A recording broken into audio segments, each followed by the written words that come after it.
Hi everyone, I'm back again with another student testimonial. This time, this one is for my action storyboarding for future mentorship. And I would actually like to introduce you to Layla. So, Layla, could you tell everyone a little bit about yourself, like where you're from, about your storyboarding career and stuff like that? Yes, my name is Laila Testimonial, and I am from Denmark, but I live in Germany. I have been storyboarding since something like 2006. I think I started storyboarding, so it's quite a years. But I'm working on like school storyboarding and stuff. So Awesome. Okay, so Layla, when you were on LinkedIn, which is why I think you saw my ad for this mentorship. Why did you as a professional who's been working, in storyboards for so long, like why did you decide, okay, I'm gonna take this mentorship and I'm not gonna take any other classes or anything because there's like so much stuff that you can take, right? that's true, but the problem was for me that since I am a storyboarder, there is a lot of beginner classes, and it felt like I really wanted to take my storyboarding also to a next level and learn more that I didn't know already. So, but I was actually looking for quite a long time for a advanced class or like somebody who would want to teach advanced, because mostly it's like beginners, this is how you storyboard and stuff. And the fact that you did a one-on-one course was also able to, of course, fit into whatever I do or who I am. Yeah, awesome. And just to give out a shout out to one of my colleagues, Toby, who you're friends with, kind of actually pushed you to do the course as well. So yes. shout out to Toby, who is on my team at Netflix. So just wanted to give him a shout out. Yes. So you were able to create one really nice piece in your sequence, and you chose to do a chase scene. And you did it. I think you said you don't normally do these kinds of stuff with dragons and stuff like that. No, yeah, I was trying to do something that I don't normally do. Yeah, so it was kind of like in like an uncomfortable place for you to actually do that, right? So how, if you had to describe the process of actually developing the sequence, like how would you describe that whole experience? Well, yeah, you said grab something that you're not comfortable with first of all. And then you said I had to come up with a story. And first I was thinking, what? Because normally what I do, I get a script and then I storyboard. Yeah. So I actually never think about the story itself or come up with the idea. And first for me, that seemed like a very difficult task. But when I then started thinking about it, with the bit of tips that you gave, like a obstacle, a nice character or evil character or whoever, goal, then I came up with so many ideas that I really had a problem to pick which one I wanted. So in the end, I was surprised how many ideas I really had that I wanted to do. So yeah, because I actually think your first initial story was it had humans and then they turned into dragons. I think. Yeah, because I didn't want to draw humans, because I often do actually humans in my work, and I wanted to be also, because you also mentioned like the way that the character or like is moving, or if anybody's hurt or not hurt, or like, so I was thinking about like, how do I want this character also to be moving in this universe that I was making. So awesome. So the mentorship had like a presentation side, and then kind of like a kind of story room side where we worked on your piece. What are the things in the presentation side of the mentorship that maybe you encountered for the first time, if any, or stuff that you learned, for the first time? I think I definitely didn't know much about storytelling itself. So the thing with the like split everything up in beats. Yeah.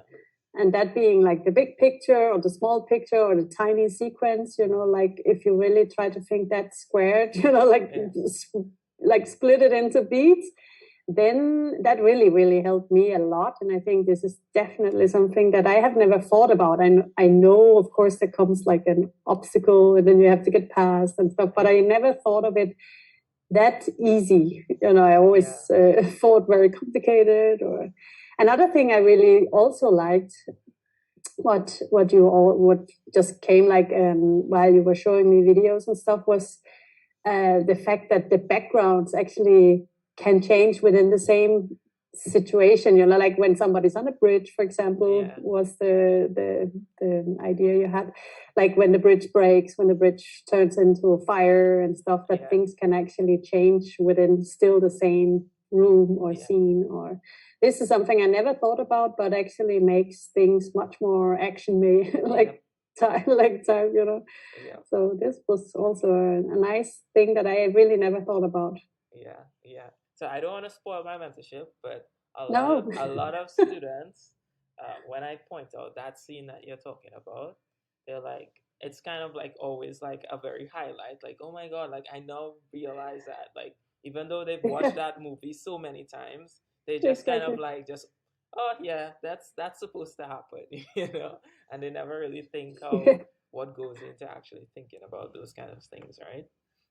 So the next question I want to ask you is, there are a lot of, like, you said that, you know, you learn about storytelling and, you know, the beats and stuff like that, and, you know, the feedback and stuff. Like, which part of the mentorship itself do you think helped you the most, and you will actually remember the most or use the most in the future when working on like new pieces? Well, yeah, if you remember when I made my storyboard, I left in a part saying chase scene. Yeah. This is probably exactly the moment, you know, that I normally skip very fast. And then with, you know, like I wrote chase scene because now I had done the whole story and I did all the emotional things. And then I came to that thing that is the general problem for me. And this... definitely, this is one of the things that I will definitely remember, but a lot of things that I didn't know I needed to learn as well, I will remember as well. One thing I noticed also that I really liked about the whole thing was that I said to you, like, oh, I can't make evil characters, but I noticed the more my character actually was like violent or breaking things, the more different his character was towards like what I normally do. Because when you don't break things and you don't actually have to look evil to be evil, you know. So this was another thing that was like, okay. You know, the actions can actually be different, and then things also change within that. That's also another thing I will definitely be thinking more about. Okay, awesome. So when I see a new piece from you, it's gonna have more destruction and stuff, right? I hope so. Awesome. So, like I've had a range of different students who've taken this mentorship. I've had people who are like in the intermediate level, and yourself who are at the advanced level and stuff like that. But based on somebody who has actually, you know, taken the mentorship, like if you had to describe the type of person that should take this mentorship, like who do you think should take this mentorship? Like what level, what experience should take this mentorship? I think everybody should take it because really, no, was really because I think that I saw some of the other people who was taking mentorships by you, and I think like you could, because the class can be made for everybody, and I mean like it's probably not a completely beginner class. So you should probably know a little bit about storyboarding, and the more you know about storyboarding, I think the more you will get out of the class, but doesn't mean that you actually can't get anything out of the class. But the more advanced in storyboarding you already are, the more you can learn to it, I would say. So I would really also say, like for me, it was very fitting for being an advanced class. But I don't say that not an advanced person can cannot do it, because of the teaching was very simple still. It wasn't very complicated, it was very easy to understand. And at that level where you are, you will then use it in that level. Wow, that's a really well articulated answer. Thank you so much for that. You're welcome. So I wanna let people know where they could actually find your work and find your portfolio and stuff like that, because I know you're currently open for work. You're still working freelance. You're not like working like full time in a studio. So if people see your work and they want to find you and contact you, where is like the best, like what are all your social medias and stuff, like where can people find you?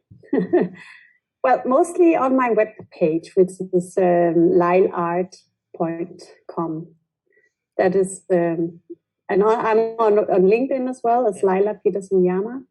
So, but I pretty much have all my storyboard or film work on my web page. Okay, awesome. So, for those of you who are watching, I will put links to Laila's portfolio, LinkedIn, everything. So if you want to check out her work, or even check out anything else that she has to offer, or contact her, I should try and make it easy for you to get in contact with her, right? But Laila, thank you so much, for doing this and sharing your experience with all those who are watching, and hopefully it could help them, make the right decision on, which educational platform is right for them. Do you want to say any last words or anything like that? Give a shout out to somebody. Well, I want to say thank you to you. And I think you did a really, really nice class, and you're very friendly to work with when teaching, and very easy to get to understand what you want from people. So I think that was very pleasant. Okay, awesome. Thank you so much, Laila, for the kind words. And hopefully I'll see you in the future, maybe even work with you in the future, right? Yes, definitely. Bye, everyone. Hope you enjoyed this interview.